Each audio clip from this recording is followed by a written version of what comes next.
Hello and welcome to the Main Cave. Now in today's video we will be looking at the G715 keyboard from Logitech. This is a wireless gaming keyboard and at £179 or $180 I was expecting good things to come from this. So let's see if it's worth that hefty price tag.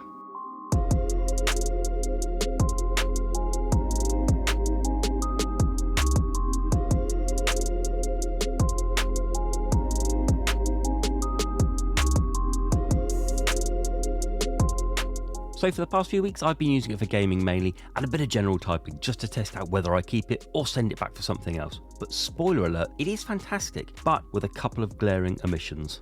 As you saw in the unboxing, the keyboard comes with some paperwork, a USB-C cable and a wrist rest. The wrist rest is okay, it's very comfy and it matches the Aurora theme of the keyboard, but personally I never really use a wrist rest, so it's been in the box ever since I opened it.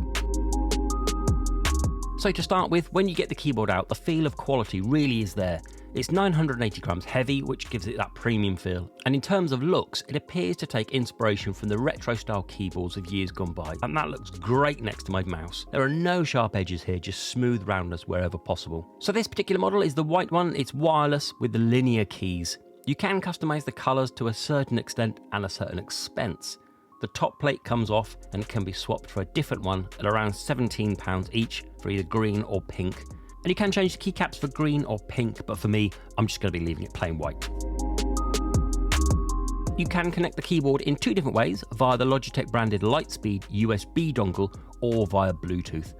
Both seem fine, but as I wanted to make sure I had the best connection possible, I used the included dongle. The keys I went for are the linear version, which are the red variant switches. You can also get tactile if that's what you prefer. The keycaps themselves are double shot PBT, and as you can tell the difference in quality over keycaps on a keyboard half the price. What I really like is the keycaps have a large format font on them, making the RGB easy to see when using at night, but I'll go into the RGB in detail in a bit. The keys, as you see, is set up in a 10 keyless format, meaning it's smaller, only 37 centimeters wide and 16 centimeters deep.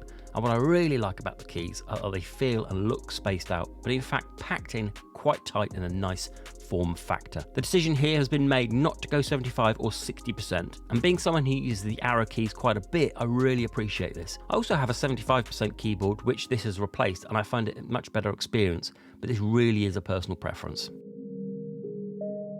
Logitech has put a set of function keys at the very top of the keyboard. These are soft and satisfyingly clicky, and from left to right they are a light speed Bluetooth toggle, so you can change from using Bluetooth to its own included USB dongle. Next to that is a gaming mode, which deactivates the Windows buttons and any other buttons you set in the software so you don't accidentally press them during a game, and then color mode for changing things like speed, direction, etc. of the RGB. In the center are LEDs for caps lock and battery charging indicator. Then over to the right are the dedicated media keys and an RGB coloured volume scroller. I use this far more than I thought I would. It has a lovely smooth infinity scrolling action to control the volume, and it really is a great addition.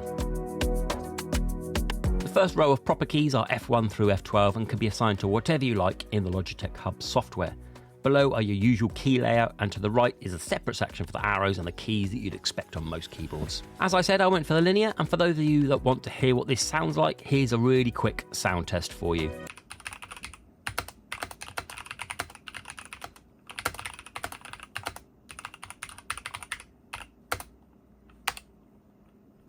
So all good there, but as you may have noticed, there's one thing I haven't talked about, and that's changing out the switches. This is something you can't do, which could be a deal breaker for those of you that like the customization.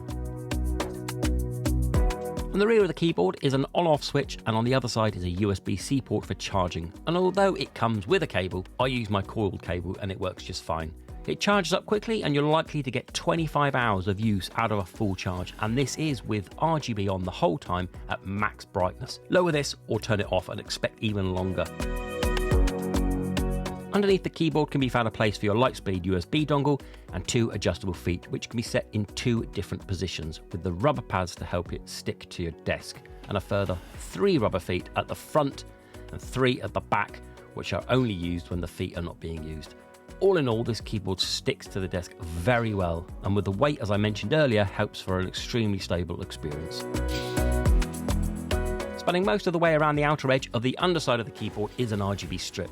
This is great, and it's used to light up around the edge of your keyboard, It's not separate and it does work in sync with the RGB keys, all of which is customizable in the software, which I'll run through in a bit. In a few weeks that I've had this board, I found it to be very comfortable. I've had the feet on the highest setting and it sits at a very comfortable angle, with the top of the spacebar being 3 centimeters from the desk. This goes back to 5 centimeters for the escape key. The keys travel 4 millimeters and actuated around 2 millimeters, making it feel very responsive. And once you have the keyboard set up and on your desk, you may want to customize it, and you can do this via the software. Just go to the Logitech website and download the Logitech Hub. In here you'll see all of your connected devices, so click on the G715 and it brings you to the main menu. On the left are 3 icons, which are Light Sync, Assignments and Game Mode.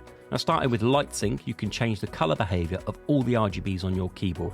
There is an enormous array of options here with the different effects, different cycles, and even a way of programming your own individual colours for each key and saving it as a preset. Plenty to do.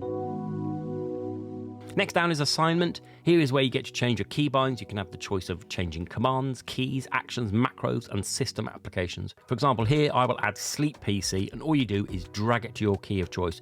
And here I'm going to stick it on the F12 key. Next up is Game Mode, and this simply means you can block your choice of keys from registering when you select Game Mode button on the keyboard.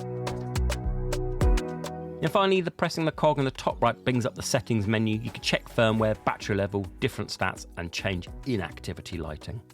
So you set it all up and it's all good to go, but do note though, you can only have one profile set up on the keyboard at any one time. There's no way that you can switch it on the keyboard itself. You have to go back into the software and change it up there. Then once you've changed that up to exactly how you want, you're ready to go.